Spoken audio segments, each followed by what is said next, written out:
투자의 그릇, 자신의 그릇을 키우고 돈과 인생의 주인이 되는 법.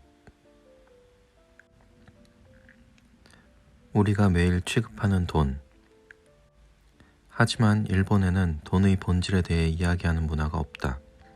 그래서 나는 오래전부터 사람들이 돈의 본질에 대해 자유롭게 이야기하는 계기를 만들고 싶었다. 이 책을 쓴 것도 바로 그런 이유에서였다. 내가 사업에 실패해 괴로워하던 시절의 실제 경험을 바탕으로 완성했고 누구나 읽기 쉽도록 소설 형식을 취했다.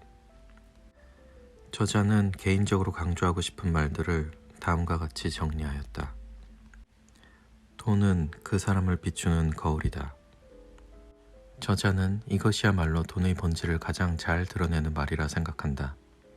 돈을 어떻게 쓰는지를 보면 그 사람의 습관, 라이프 스타일, 취미와 취향 등을 모두 알 수 있다. 시험 삼아 한 달 동안 자신이 사용한 돈의 영수증을 모아서 누군가에게 보여줘 보자. 아마 그들은 당신의 식생활, 행동 범위, 취미, 성격까지 유추해낼 것이다. 즉, 돈이란 개인의 사고와 행동의 결과가 그대로 드러난 산물이다. 당연히 우리 사고방식에도 크게 영향을 미친다. 예를 들어 적금을 많이 하는 사람은 자기 관리 능력이 높다고 해석할 수 있다. 또한 음반에 쓰는 돈의 비중이 높은 사람은 음악을 특히 좋아하며 취미생활을 중시한다고 볼 수 있다. 높은 수익을 얻는 사람은 오랫동안 실력을 갈고 닦으며 열심히 노력해왔다는 걸 알 수 있다.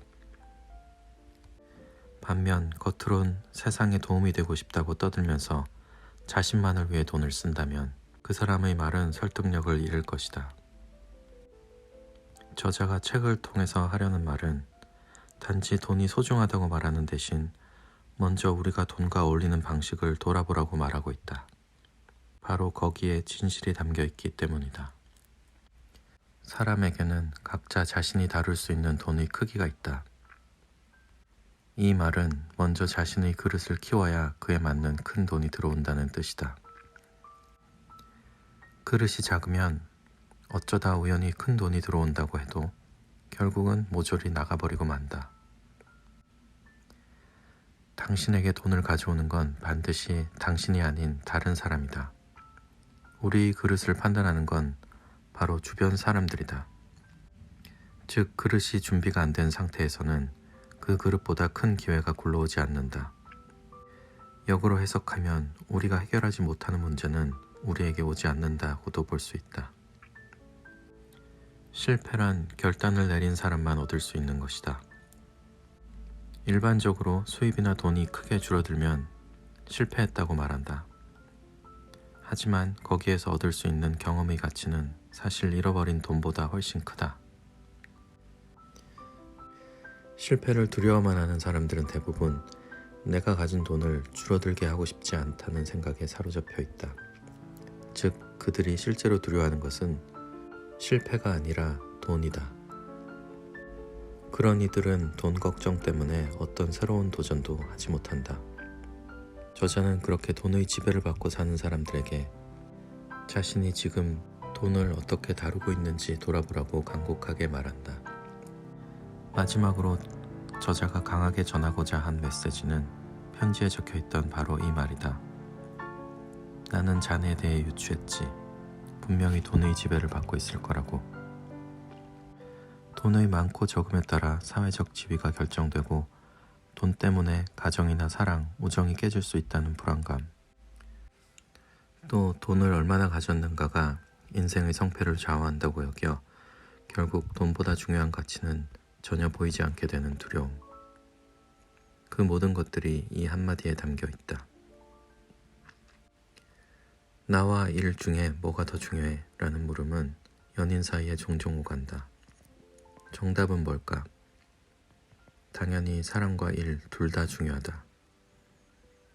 즉, 삶의 질을 높이려면 그중 어느 하나만 선택하는 게 아니라 반드시 두 영역을 모두 향상시켜야 한다.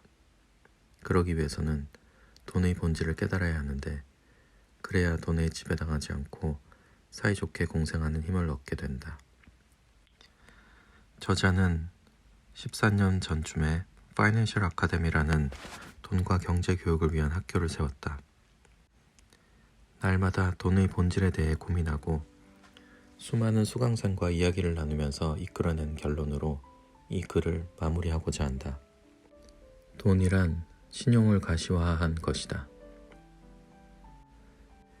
저자는 당신에게 돈을 가져오는 건 반드시 당신이 아닌 다른 사람이라고 말했다. 돈은 신용이 있는 사람에게만 전달된다. 그리고 신용이 높으면 그만큼 많은 돈이 기회라는 얼굴로 접근한다. 신용은 지난 행동들의 결과이고 지난 행동은 하루하루 사고해온 결과다. 요컨대 하루하루의 사고가 행동을 만들고 그 행동이 신용을 만들며 그 신용이 결과적으로 돈이라는 형태로 나타나는 것이다. 학교에 가서 공부하고 친구들과 약속을 지키고 직장에서 착실하게 일하는 건 모두 신용을 얻기 위한 행동이다. 그렇게 얻은 신용은 돈이라는 형태로 남고 그 돈은 인생의 선택지를 늘려주는 도구가 된다.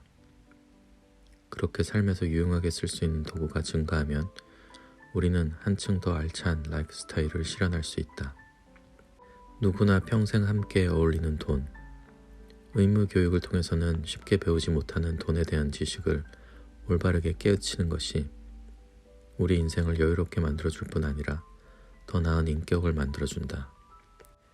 그렇게 중요한 돈의 교양을 쌓는데 이 책이 조금이나마 도움이 되기를 바란다. 이즈미 마사토.